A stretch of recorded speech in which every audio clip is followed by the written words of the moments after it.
Deepak Chopra teaches us that there has never been an easy way to be happy.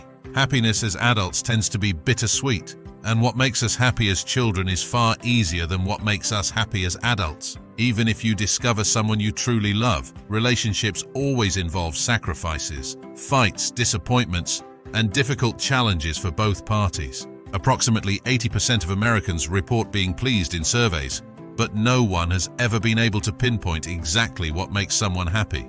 You might find my definition of happiness unpleasant, and vice versa. Now let's get to the most fundamental queries. Deepak asks, is it possible for you to feel joy all the time? No. Is happiness guaranteed by passionate love? Does having a child? In response to both queries, no. Does happiness need a lot of work? The majority of individuals think so. These are depressing responses when contrasted with an individual's ideal of absolute happiness. However, I believe there are opportunities and benefits in the circumstance that most of us are unaware of. Perfection in happiness is attainable. All you have to do is make one very big sacrifice. You have to let go of your presumptions about what will bring you happiness. The wisdom traditions of the globe have studied human happiness and sadness in great detail, from Buddhism and Christianity to the Indian Vedas. The following are some surprising points made by these traditions that do not fit into our westernized economic culture. 1. Having greater pleasure won't make you happier. Pleasure and happiness are not synonymous. 2. Not knowing who you truly are is the source of all unhappiness. 3. Relying on the love of another individual to bring you joy implies that they possess the ability to rob you of happiness. To be happy is uneasy enough just thinking about this. 4. Achieving eternal happiness involves connecting with the bliss that is a basic feature of pure consciousness rather than figuring out how to get to heaven. It takes certain lifestyle adjustments to truly experience such happiness. Let's elaborate on the last point, as achieving happiness as an inner condition that no one can take away from you depends on your willingness to put in the necessary effort. 1.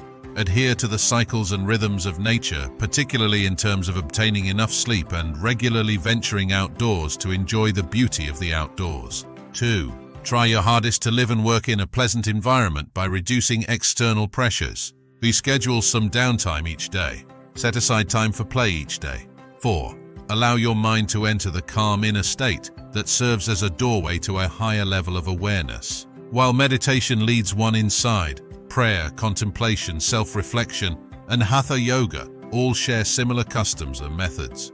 5. Get rid of the toxins in tobacco, alcohol, and contaminated food. Choose an organic, natural diet wherever you can. Inhale pure air and drink pure water. 6. Commit to a mutually happy primary partnership. Collaborate with your partner to make their enjoyment feel just as rewarding as your own. 7. Steer clear of the negativity-inducing daily temptations, such gossip, obsessing over negative news, expressing our annoyance and frustration, and placing blame on others. 8. Accept accountability for your personal contentment. 9. Strive for the purest form of happiness, which is egoless and spiritual. 10. Take pleasure in the lifelong endeavor of developing oneself, as the promise of a fulfilled person provides fulfillment despite opposition, challenges, and disappointments. Happiness is more attainable than you may have ever dreamed, despite the setbacks you have already encountered. The key is to understand that, as we all understood as kids, happiness is the most natural state of being and not a mood. Growing up makes life more complicated, but that doesn't mean that our birthright is diminished. It simply implies that in order to uncover the underlying happiness that is always present but waiting to be awakened, we must use our consciousness to overcome the barriers.